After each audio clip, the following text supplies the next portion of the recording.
My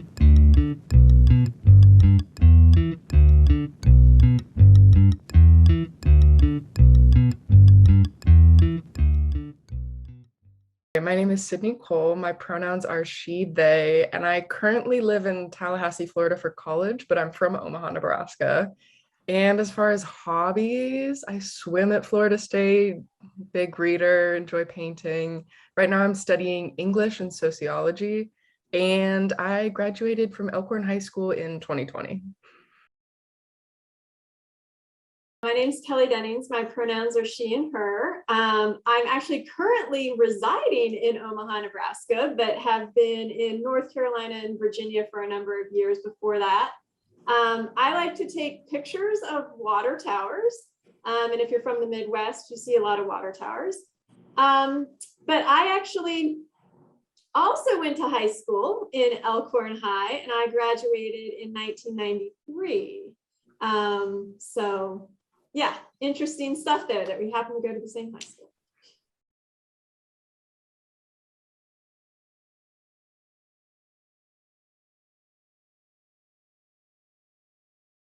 Yeah, it was pretty basic. It was combined with our gym class. So we spent a semester in gym, and half of that semester was health, and then half of that semester was gym. So we'd like alternate week by week. And as far as sex ed went, it was very much like a health class with like sex ed thrown in. Like we learned a lot of anatomy, but we didn't learn a lot about contraception. We learned that like abstinence was the preferred option. Sometimes it was stressed that it was like the only option. And that was about the extent of it. Like it wasn't very in depth, it wasn't comprehensive. It was just basic, like this is what things are, and that's it. Well, I will fully admit that I actually didn't think I had sex ed. I like did not remember having sex ed until I found, which you're not going to be able to see, my sex ed curriculum that was honestly mimeographed, so that if anybody knows what that word is, you know how old this is. So I was in 8th grade evidently, and it was important to me that I kept this. I think I always had an interest in reproduction and sex and family planning. But so what I am now remembering is that I had all of 5 hours of sex ed sometime in the 8th grade. And it spanned 5 weeks. So it was an hour a week. And we learned about the reproductive system, so puberty and anatomy, how babies were made, you know, conception, pregnancy, and childbirth. Choosing when to have sex, and to Syd's point, the consequences of sex outside of marriage were strongly, it was like in the curriculum that be mentioned. We were told statistics surrounding teen pregnancies. There were general birth control methods were mentioned, and then sexually transmitted infections. So that's kind of how the curriculum was laid out, with the typical brochure and video. So I'm not actually sure how much talking happened or how much learning outside of reading a brochure and watching a video.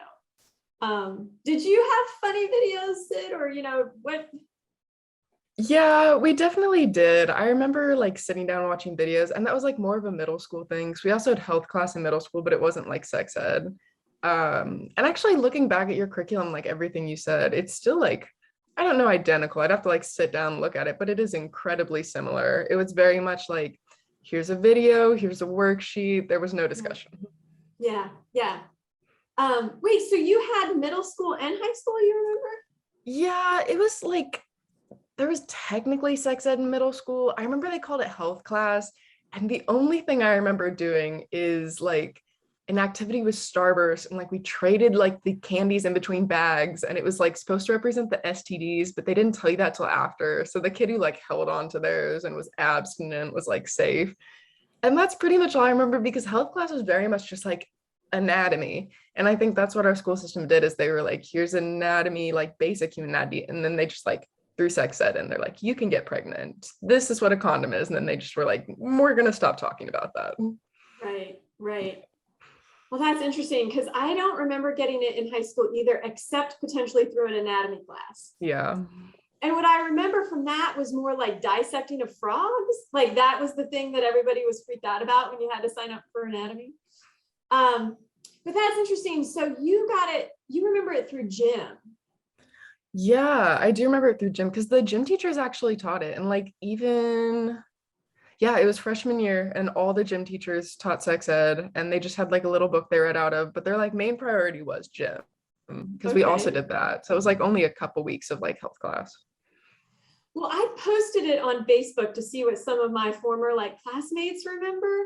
And people remembered our science teacher teaching it.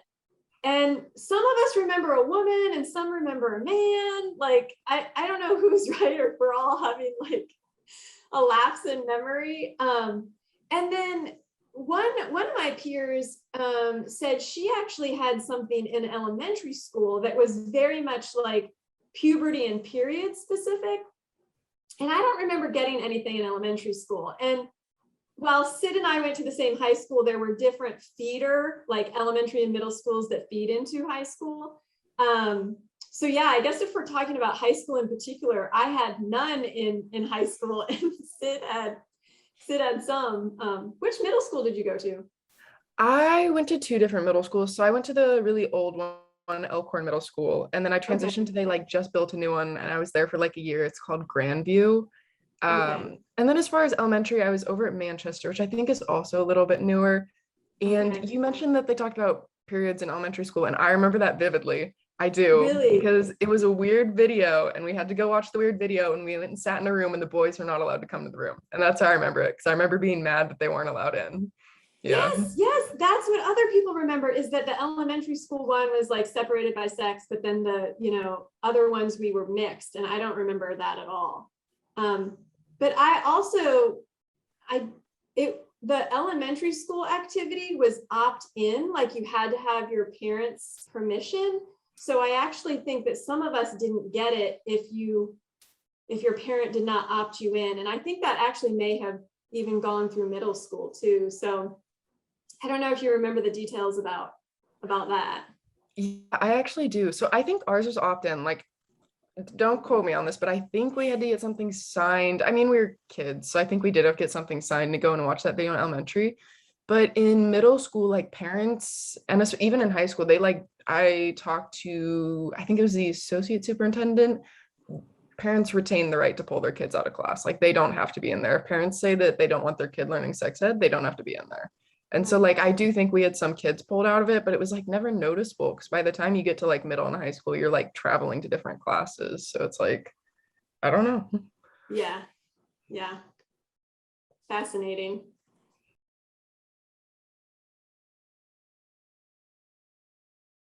That's a loaded question because I think so much was missing. That's also just my personal opinion, but like there's information everyone should know. And I think whether you agree with it or not, we should talk about it. Like we needed to talk more about contraception because like the older I got, it was more like me Googling and asking people and trying to figure out how to get birth control. And I have the implant in my arm and like I didn't even hear about that until like a year or two ago. And I'm like 19, and that's something I probably would have liked to know.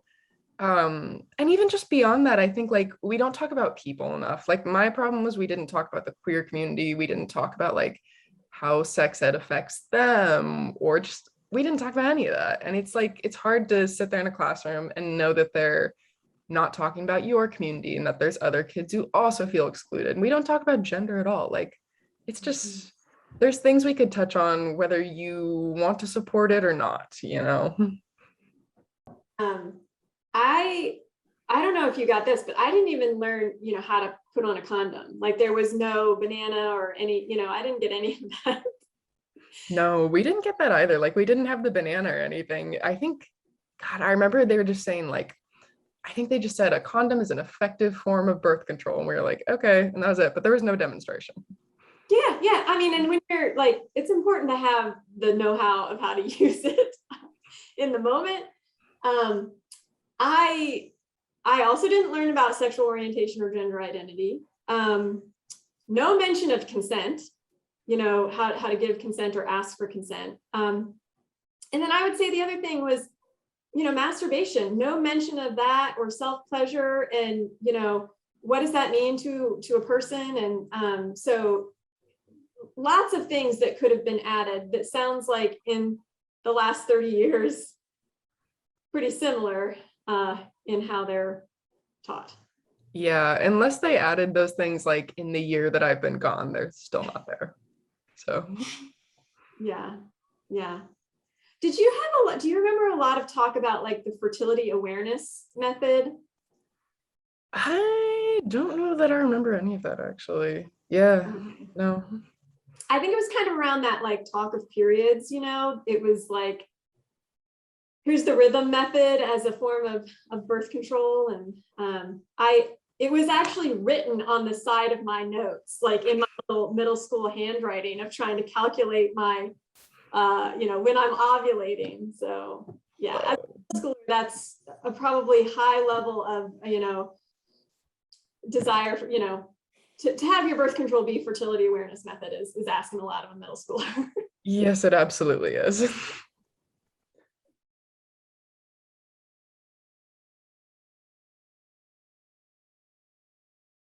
So I initially received sex education from my mom because I was lucky enough to have a mom who would talk about it. And at the time, like when I first started receiving sex education, this wasn't her career, but like as I got into high school, she now actually works for Planned Parenthood, which is very nice because I kind of get to see like the whole side of it, what different school districts are teaching. And I think that's very interesting to compare it to our own.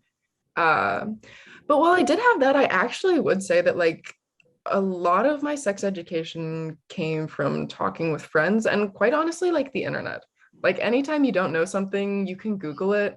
And I'm not even just talking sketchy websites. Like I have been all over the Planned Parenthood website, like looking at birth control and stuff. And I think that might be one of the main sources from where I got my information, just because it feels like so definitive. You can look at it and be like, okay, this is comforting, stuff like that. Yeah.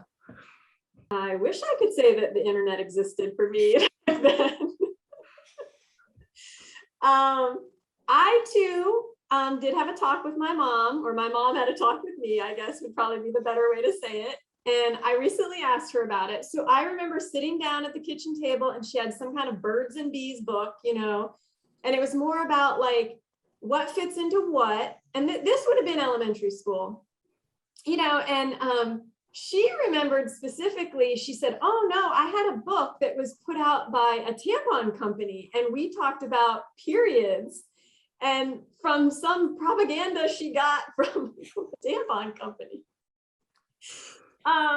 So I luckily did also have my mom talk to me, but I remember having to do a large formal research paper in 8th grade about AIDS. And this would have been kind of like at the height of the epidemic when it was really, kind of gaining attention. And so even though I didn't really, learn it through a sex ed, somebody had assigned us this research paper, I think for, literature or whatever. And then my anatomy class. But that was about it. And that includes college.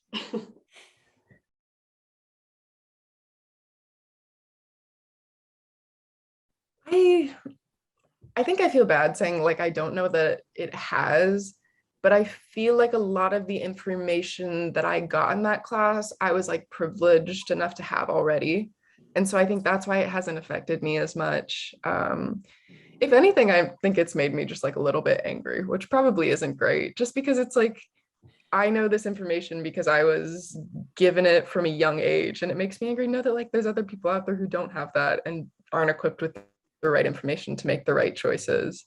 And I think that's the biggest takeaway I've had from it, because at the end of the day, like it really was basic. There was nothing offensive about it because there was nothing to it. I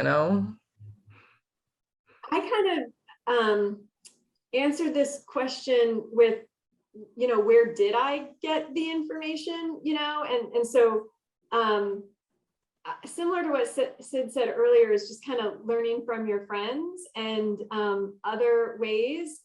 And a lot of it was from real life mistakes and learning that way. So before the internet, there were pornography magazines, and I can remember finding my best friend's older brother's porno mags and, not understanding probably what I was looking at, or that those, bodies are not necessarily natural. And so, that can skew one's view. I remember distinctly my first real high school boyfriend, talking to him saying I was not ready to have sex. And, we subsequently broke up because that was something that was important to him. But, no one had advised me how to navigate that situation, and again, no mention of how to give consent or ask for consent back then. I remember having my first pregnancy scare in college and, learning that some medications affect your birth control efficacy and, the pros and cons associated with that. And, that was not a fun situation to have encountered that would have been nice to have known earlier. And I can remember finding my college roommate's vibrator and learning all about masturbation for the first time, in college. And no one explaining this idea of normalizing self-pleasure. And, so it's really been trial and error. And, sometimes that trial and error is not, does not end well for folks. And so, it would be so much better if we were proactive in having these conversations. And so I would say that is how it has affected my life, is just this wading through and trying to figure out as you go. Actually, just to add on to that, like, I think you were talking about like trial and error, and it just made me think about my own experience. And like, I think that sex education being comprehensive in school is so important, because even though like I might not be, but I feel like I'm equipped with a good amount of information, I'm very informed. I have also been subject to trial and error via other people, because other people don't have the same rules and understanding of consent that I do, which has subjected me to some rather unpleasant things. And that's why I think it's so important everyone has access.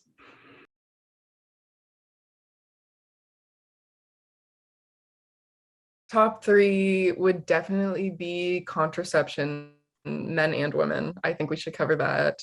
I think we should definitely talk about the queer community, just because that is so prevalent.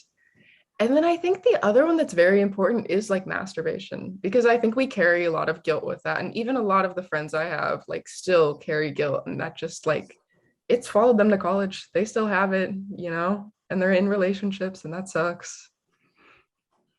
Well, now looking back as somebody in their 40s,